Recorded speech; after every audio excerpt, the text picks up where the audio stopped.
시청자 여러분 안녕하십니까. 장영철 박사와 함께하는 살아남자 경제 시작하겠습니다. 자, 오늘 얘기를 할 건 뭐냐면 코로나가 이렇게 지나가면서 우리나라 중산층이 이게 굉장히 얇아진다고 그러죠. 적어진다고 그러죠. 근데 개인의 어떤 경제가 이 코로나 때문에 어려워지더라도 결과적으로 나라 경제가 튼튼하면 회복 가능이 있지 않습니까? 근데 지금 현재 나라 경제가 곳간이 텅텅 비어가고 있다고 경제 정책 전문가가 실토를 했습니다. 이 부분에 대해서 오늘 한번 알아보도록 하겠습니다. 장경철 박사 함께 하시겠습니다. 네. 박사님 네. 안녕하세요. 안녕하세요. 예. 살아남자 경제. 네. 자, 어려워도 살아남아야죠. 예, 예.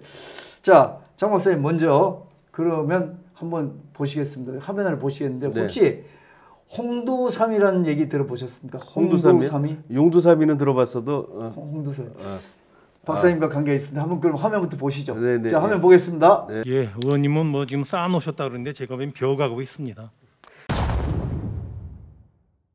대한민국 경제가 쌀떡 경제입니까? 왜 곳간이 비어간다는 표현을 하셨습니까? 곳간에다 돈을 쌓아놓으면서 지출을 안 한다고 하니까 그래서 말씀드린 겁니다. 곳간이 빈다라는 뜻은 아니죠. 자극적으로 표현했다면 뭐 제가 그거에 대해서는 좀 다시 한번 곤쳐서 말씀을 드리고요.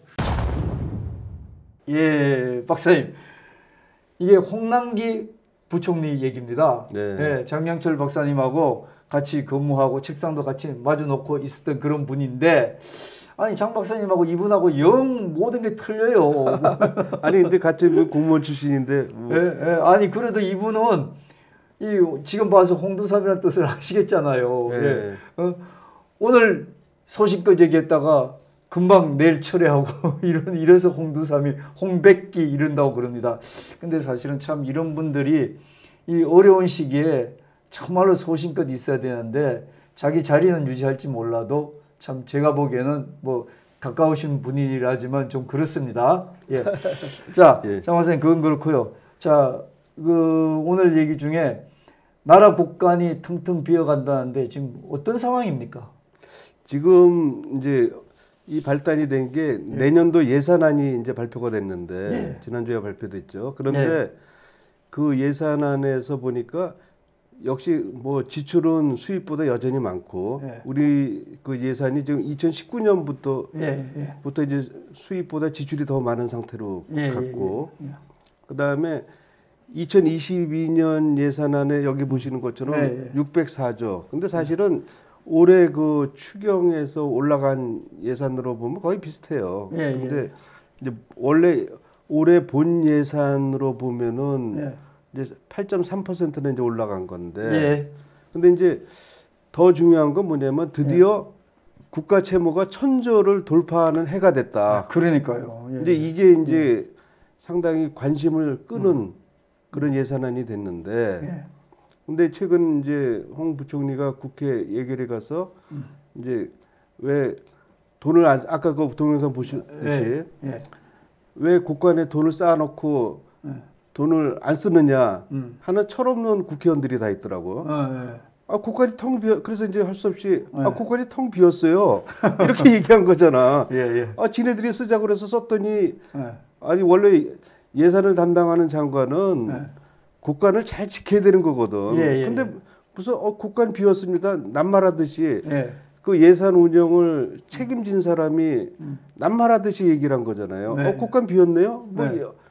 아니 뭐 곳간 비인 게 당신 책임이지 누구 책임이야. 그러니까 이제 좀 어이가 없는데 근데 역시 그 더불어민주당 의원들은 이제 계속 돈을 쓰자는 얘기고. 근데 국가 채무는 날로 늘어나는 게 보이지 않습니까? 여기 보면 내년에 이제 국가 채무가 1,000조인데 그다음에 부채 비율이 또 50.2%로. 그렇죠. 그러니까 이제 기록적인 게 됐는데 또 5년 이제 중기 계획으로 이제 매년 예산안 할 때 같이 발표를 하거든요. 근데 5년 중기 계획으로 보면은 2025년에는 1,408조 원이 돼요. 국가 채무가. 그래서 그 국가 채무 비율이 58.8%. 요건 이제 국가 채무 비율 GDP 대비 60% 이제 거기서부터 이제 드디어 재정 위기가 시작되는 나라들이 많거든요. 우리가 기축 통화도 아니고 그렇죠. 통화국가도 아니고. 그러니까 이제 그 가정도 그렇잖아요.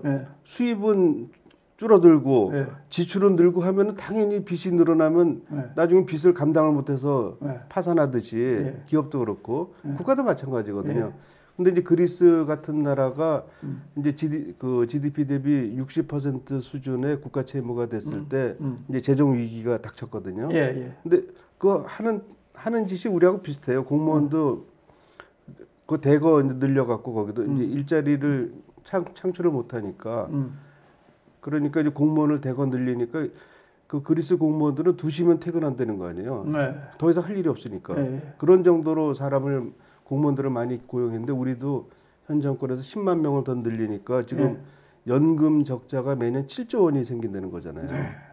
그러니까 이런 식으로 괜히 쓸데없이 돈을 자꾸 이렇게 쓰다 보니까 그렇다고 그 공무원 증원한 것이 뭐 이렇게 효율적으로 투입된 것도 아닌 거고 뭐 근데 그 영역만 그러겠어요. 온갖 군데가 다. 그러니까 이 국가 부채가 지금 이제 5년간 우리 이 정권 5년간 국가 부채가 408조가 늘었잖아요. 그렇죠. 408조가 늘고 그다음에 빚이 이게 매일 2,200억 는다고 그러더라고요. 매일 2,200억이 는다고 그래서 참 이게 아까 얘기한 그리스 얘기했지만 우리도 그렇게 될 날도 이게 잘못하다 보면 이게 정리가 안 되면 분명히 그렇게 될 거 아니겠습니까? 지금 원래 우리가 지금까지 이게 국가 채무가 43.5%, 40 몇 %까지가 마지노선이었는데 문재인 대통령이 들면서 우리가 이제 40%를 마지노선으로 봤던 거죠. 예. 근데 그게 무슨 소리냐? 이 한마디에 60%까지 가도 된다고 얘기하는데 아까 얘기한 그리스가 60% 가가지고 국가가 거의 부도났지 않습니까? 근데 이제 문재인 대통령이 이 원인이 뭐예요? 원인이. 그러니까 그냥 돈을 마구 쓰자는 거죠.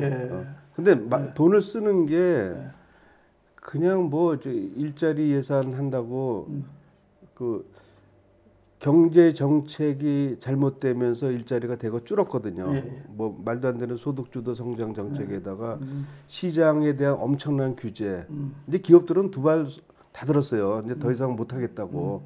그러면 당연히 일자리는 줄 수밖에 없는 거고 거기에 이제 코로나 덮치니까 이제 자영업 일자리까지 줄어들고 이제 이러다 보니까 그거를 복구한답시고 그러니까 코로나 핑계 안 됐으면은 좀 핑계거리가 없었을 텐데 그렇죠. 코로나 핑계 대면서 이참에 잘 됐다 자기 경제 정책 잘못한 거를 코로나로 덮어 씌우면서 돈을 이제 마구 쓰자 그런데 사실은 냉정하게 보면 다 선거용이거든. 선거를 대비해서 돈을 다 이제 쓴단 말이에요. 그러니까 추경도 이렇게 매년 뭐 1년에 2번씩 하는 그런 시절이 없었거든요. 그래서 그런데 그러다 보니까 당연히 고가는 비어갈 수밖에 없는 거고. 그러면 예산을 담당하는 국간직위 장관께서 국간 이거 빈다. 안 된다. 위기가 온다. 그리고 딱 막아야 되거든. 근데 막지를 못하고 뭐 홍백기라는 얘기를 했다며 그래서 막지를 못하고서 이제 하니까 자기도 안타깝지 사실은 예산을 아는 사람 입장에서는 이러면 안 되는데 하면서 끌려다니는 안타까운 장관의 모습을 보였다 이렇게 말씀드릴 수 있습니다. 그럼 앞으로는 이거 어떻게 이렇게 돈을 막 쓰잖아요 사실은 지금 뭐 쉽게 얘기해가지고. 그리고 아까 보셨지만 더 쓰자는 거 아니에요. 왜? 더 쓰고 앞으로 더 쓰고 이러지 않는데 이렇게 되면 앞으로 결과는 어떻게 되겠습니까? 그러니까 보세요. 이제 지금 국가 채무가 이렇게 올라간다는 건 국간이 비었다는 얘기가 되잖아요. 그러면 근데 여기도 또 쓰자는 거잖아. 그러면 그거는 어떻게 충당이 되겠어요? 결국 국가 채무가 더 늘어날 수밖에 없고 아까 보셨듯이 또 하나는 세금을 엄청나게 올릴 수밖에 없어요. 근데 현 정권이 항상 가진 자와 못 가진 자를 구별하면서 못 가진 자를 대변하는 것처럼 하면서 그러면 어떻게 되겠습니까? 그 가진 자에 대해서 세금을 물린다. 물론 이제 우리 가진 사람들이 양보를 하면서 세금을 더 많이 내는 것이 맞아요. 그리고 지금 현대 수정 자본주의에서는 다 그렇게 용인을 하고 있거든. 근데 그 선을 넘어버린 거야 지금 이미. 우리가 소득세도 지금 소득세율도 아마 세계 최고 세율을 매길 거예요. 공산국가 빼고는. 공산국가에 뭐 100% 가져간다고 얘기할 수 있겠지만은 그 현 정권 들어서 그게 무슨 얘기죠 지금? 그러니까 소득세율을 지금 최대 구간을 또 올렸어. 네. 현재 그 올려갖고 예. 43%까지 이제 올려놨거든요. 예. 그래서 이제 고소득자의 경우는 최고 세율이 거긴 지방세 포함하고 어쩌고 하면은 그한 48%를 세금을 내게 돼 있어요. 예. 근데 그게 이제 종전보다도 소득세를 굉장히 많이 올렸던 거고, 그 다음에 또 잘 아시듯이 부동산 종합부동산세, 양도소득세 이런 것도 엄청나게 또 올렸지. 뭐 기업도 마찬가지죠. 그다음에 법인세도 또 많이 올렸지. 네. 이러다 보니까 그러면 이제 또 세금을 안 내는 분들이 또 한 40%도 돼요. 네. 이제 이러다 보니까 이것도 완전히 양극화로 만들어 나갔고, 그렇게 되죠. 그러니까 있는 사람이 더 내라. 근데 있는 사람이 이미 충분히 더 내고 있어요. 네. 그런데 거기다 대고 코피가 터질 정도로 낸다고. 근데 이제 그러더라고요. 국관 비웠다고 이제 야 국관 채워하면서 세금을 더 걷자 이제 이러고 나올 판이라. 그러니까. 그러면은 앞으로 우리가 보면은요 이 세금을 이 자본주의 시장 경제가 왜 발전을 했겠습니까? 그리고 공산주의는 왜 망했겠어요? 자기가 열심히 벌어서 만든 성과물이 자기 것이 된다는 믿음을 가졌기 때문에 시장 경제가 발전한 거거든. 그런데 공산주의는 아니야, 그건 네 성과가 아니야. 이건 사회가 만들어준 성과야. 그러니까 100% 다 내고 나중에 똑같이 나눠 먹자. 이러니 누가 일합니까? 아무도 일 안 하니까 생산성이 떨어져서 공산 경제가 망한 거거든요. 그런데 자유시장 경제에서 우리가 그동안에 쭉 살아오면서 익숙했던 사람을 갖다가 그 사람들은 굉장히 열심히 노력을 해서 대가로 이제 성과를 분배를 받는 거잖아요.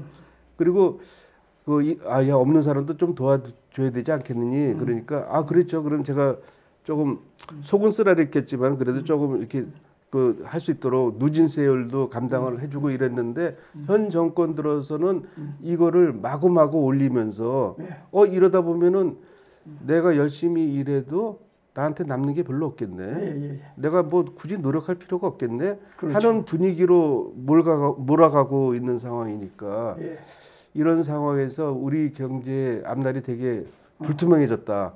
그런데다가 이 사람들이 뻔뻔스러운 게 내가 집권할 동안에는 내가 마구 돈을 쓸 테니까 이 빚은 누가 갚아요? 다음 정권이 갚으세요.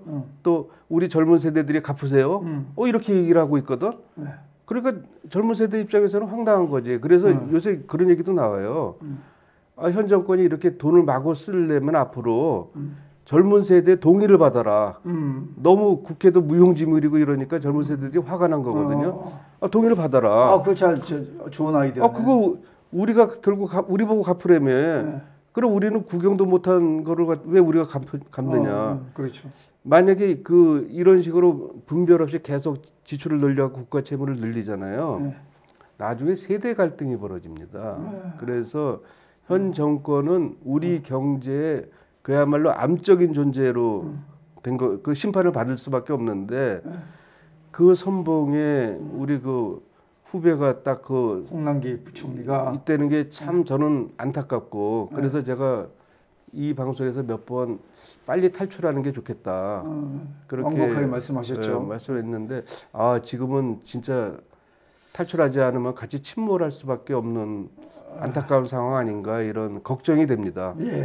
걱정이 되는 게 정말 중심으로 같이 근무하고 책상을 같이 놓고 있던 홍남기 부총리하고 걱정을 해서 그렇게 말씀하시지만 이분은 또 혹시나 지금 주변 도는 얘기가 내년에 강원도지사 지방선거 나서기 위해서 이 정권의 공천을 받기 위해서 지금 이렇게 하루 소신 딱 얘기했다가 그 다음날 소식을 딱 접고 이런답니다. 그래서 이런 비아냥 그림이 있는데 사실 만약에 강원도지사 된다 그러면 국민들이 이렇게 힘들게 했으면은 이게 정권 전체가 그렇다 하지만 자기가 앞장섰지 않습니까? 강원도 도민들은 또 뭡니까? 강원도가 재정 상태가 썩 좋은 편은 아닐 텐데 이제 강원도도 이제 채무가 많이 늘어나겠는데 그렇습니다. 그렇지 않기를 바라겠습니다. 네. 우리 정권이 좀 바뀌어가지고 이런 분들이 이렇게 앞장서서 일을 할 수 없는 그런 여건이 됐으면 좋겠습니다. 근데 정말 필요한 게 내로남불이 여기서도 또 적용되기 때문에 참 자기 돈은 자기 있을 때는 많이 쓰고 빚은 또 딴 사람한테 갚으려는 것도 완전 내로남불이잖아요. 저는 아까 말씀하신 것 중에 굉장히 섬찟하게 와닿는 게 지금까지 있는 사람 없는 사람 양극화됐지 않습니까? 네. 그 다음에 가면은 세대 간의 갈등이 된다는데 안 그래도 요즘 그 뭐 할머니가 저기 손자들한테 맞는 세상인데 이런 상황인데 키워준 할머니가 맞는 세상인데 이거 이유 여하를 불문하고 이 나이 먹은 사람들은 전부 다 가서 죽어라 뭐 이렇게 얘기할 수 있는 그런 젊은 사람들이 안 나온다고 누가 얘기할 수 있겠습니까? 그래서 뭐 그럴 리는 없겠지만 우리가 네. 세대 간에 또 화목하게 지내야 되고 그러려면은 이런 이제 정책적인 조정들이 필요한데 현 정권은 이제 브레이크가 없는 정권이 됐다. 그래서 결국 정권 교체만이 답이다. 제가 감히 이렇게 말씀드리고 싶습니다. 아, 그럴 것 같습니다. 자, 오늘 수고하셨습니다. 네. 자, 살아남자 경제 끝내겠습니다. 감사합니다. 네, 감사합니다. 정치, 경제, 시사 채널 홍용락 TV. 댓글로 여러분들의 생각을 홍용락 TV에 말해주세요. 여러분들의 구독과 좋아요, 알림 설정은 큰 힘이 됩니다. 함께 해주십시오. 생활정보방송인 자매 유튜브 희노홍락도 구독 부탁드려요. 홍용락 TV는 계속된다. 구독자 여러분들과 함께 쭉